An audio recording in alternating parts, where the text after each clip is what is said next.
Cerita ini ditujukan kepada teman, orang tua, keluarga, dan orang-orang yang menyimak cerita atau ringkasan yang kami buat. Berterima kasih atas bantuan dan bimbingan dari Bapak atau Ibu guru kami dalam pembuatan proyek ini. Tentunya kami juga tidak lupa berterima kasih kepada Tuhan Yang Maha Esa karena telah memberi kami kemampuan dan ide-ide yang terdapat dalam proyek ini. Kami memohon maaf yang sebesar-besarnya atas kesalahan dan kecacatan dalam buku kami ini. Video ini menjelaskan tentang cinta alam dan budaya Indonesia. Salah satunya adalah suku Baduy. Di sini kami menjelaskan tentang tarian tradisional, kerajinan tangan, dan lain-lainnya.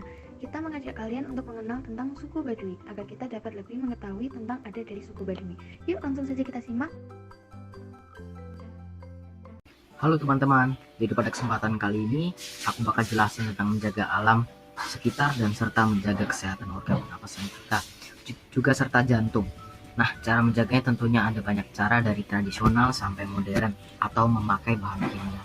Tapi sekarang kita akan bahas dari cara kita menjaga alam. Teman-teman semuanya, kita menjaga alam bukan hanya dari cara kita menjaga hutan, tapi juga alam sekitar kita.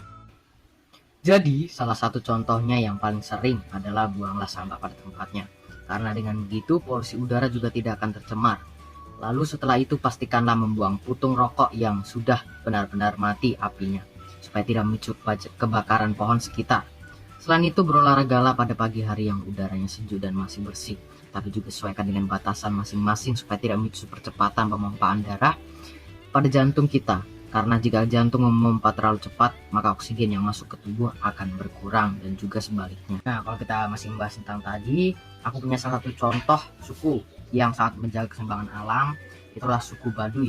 Suku Baduy terdiri dari 3 bagian, yaitu adalah suku Baduy luar, dalam, dan dangkal. Tetapi yang akan saya bahas di sini adalah suku Baduy dalam yang masih terikat dalam peraturan dan budaya asli suku Baduy itu sendiri. Dan juga tentunya mereka sangat mencintai dan menjaga keseimbangan alam. Karena menurut kepercayaan mereka ini merupakan keturunan dari Batar Cikal atau salah satu dari 7 dewa. Asal-usulnya sering dihubungkan dengan Nabi Adam sebagai nenek moyang pertamanya. Dan Adam dan keturunannya mempunyai tugas untuk menjaga kelestarian lingkungannya sehingga suku Baduy juga ikut melakukannya. Yaitu dengan tak ada eksploitasi air dan tanah yang berlebihan bagi mereka. Dan cukup adalah batasannya bagi mereka. Nah, hal seperti ini yang patut untuk dicontoh oleh kita warga masyarakat yang bukan merupakan bagian dari suku Baduy. Kerajinan bahan lunak adalah produk kerajinan berbahan dasar yang bersifat lunak, yaitu lentur, lembut, empuk, dan mudah dibentuk.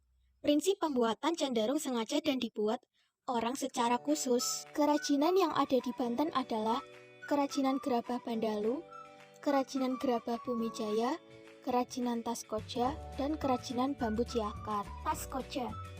Tas koja berbentuk tidak terlalu besar dengan warna alami coklat. Koja dibuat dengan anyaman berlubang, sehingga isi koja bisa dilihat dari luar. Tas ini bertali selendang cukup panjang, sehingga bisa dipakai menyilang di pundak atau diselendangkan. Tas koja terbuat dari kulit pohon-pohon terep. Pohon ini banyak terdapat di wilayah Baduy. Pohon terep merupakan kerabat nangka. Kulit terep harus dijemur lebih dahulu agar lebih kuat. Setelah kering, kulit terep kering dibelah kecil-kecil. Belahan kayu ini yang kemudian dibentuk benang yang menjadi bahan pembuatan tas. Meski kuat, tentu tas dari kulit kayu ini mudah terurai dalam tanah. Gerabah Bandalu. Gerabah tersebut tak lain adalah gerabah Bandalu buatan warga desa Bandalu. Gerabah satu ini cukup terkenal di kalangan wisatawan, terutama wisatawan yang sering berkunjung ke Pantai Anyer. Hal itu dikarenakan gerabah satu ini memang sering dijual di sekitar area tempat wisata itu. Selain berbentuk dan digunakan sebagai alat dapur, gerabah Bandalu juga mempunyai seni yang tinggi. Maka tak heran bila gerabah ini juga sering dijadikan cendera mata sekaligus pajangan bagi para wisatawan. Kerajinan khas Banten yang selanjutnya adalah gerabah Bumijaya. Kerajinan tangan yang menjadi salah satu ikon Banten ini sudah ada sejak zaman lampau dan masih terus eksis dari zaman ke zaman. Para pengrajin gerabah ini berasal dari desa Bumijaya yang memang terkenal sebagai kampung pengrajin gerabah di Banten. Karena berasal dari desa Bumijaya, maka tak mengherankan jika gerabah ini dinamai dengan gerabah Bumijaya. Ciri khas utama kerajinan tangan ini adalah bentuknya yang menyerupai gerabah zaman klasik dan dikenal sebagai gerabah yang kuat. Adapun sebab yang membuat gerabah ini kuat adalah biasanya berbentuk produk berupa gentong, tungku, pot bunga, kendi, dan lain sebagainya.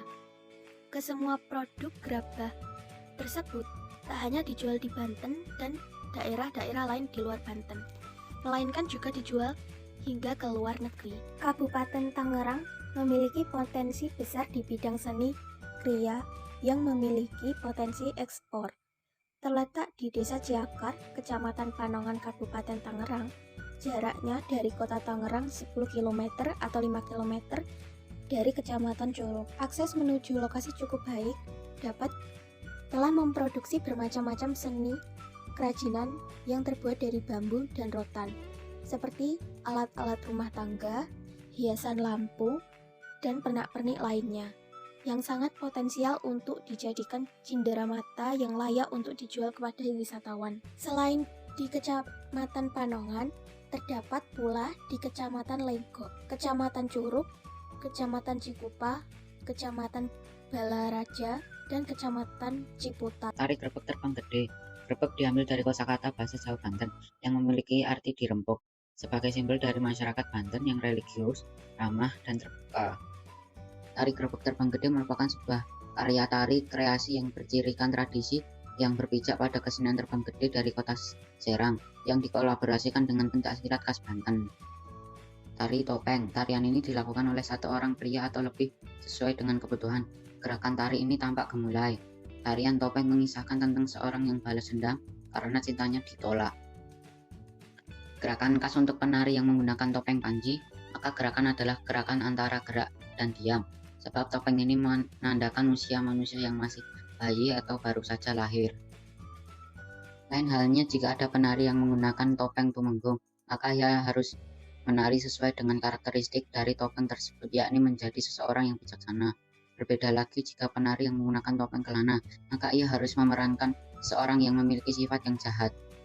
Tari cokek. Dahulu tari cokek hanya dimainkan oleh 3 orang penari wanita, kini pertunjukan cokek seringkali dimainkan oleh 5 hingga 7 orang penari wanita, dan beberapa orang lelaki sebagai pemain musik.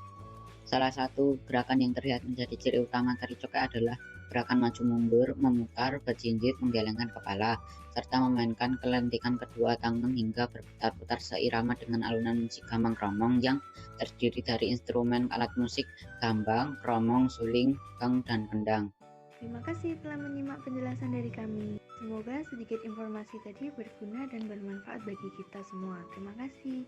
Sekali lagi kami mohon maaf atas kesalahan kami dalam mengerjakan proyek ini.